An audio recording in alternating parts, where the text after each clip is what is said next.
We are taking you now to some breaking news out of North St. Louis County in Missouri. And you can see there the aftermath of an explosion rocked a residential neighborhood this morning. CBS News breaking news correspondent Shanelle Kaul watching that situation. What happened, Shanelle?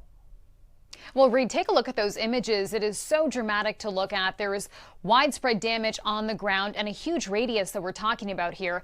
So, Reed, we know that 3 people were injured in this explosion, taken to a hospital for treatment. But officials suspect that more people are injured. Some people, they say, may be self-reporting. Now, this, as you can see through this video, still a very active scene. It started shortly after 9 a.m., Reed. That is when Central County Dispatch says they got a call for a house explosion.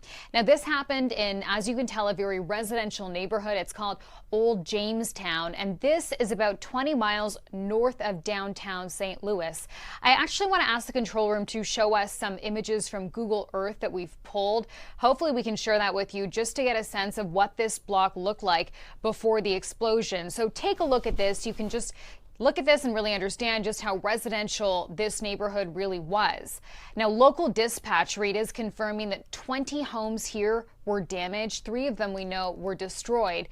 There was and is a huge response from firefighters, from police, from emergency services there. In fact, one of the fire departments said that they saw 5 buildings on fire when they pulled up to the scene. They also said, Reed, they could actually feel the fire hall shaking when that explosion happened. Now, as for a cause and next steps here, we know the St. Louis Regional Bomb and Arson Unit, they are there along with the Blackjack Fire Protection District. They are on the scene. They're going to be there throughout the day and probably for the next several days assessing all of that damage and also importantly to investigate exactly how and why this happened.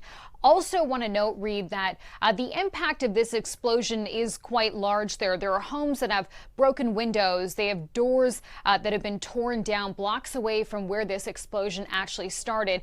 And it's not just homes with visible damage that we're talking about. There is debris, there is smoke that's spanning several blocks there. The Red Cross and the Office of Emergency Management, they are there on scene trying to help any impacted residents.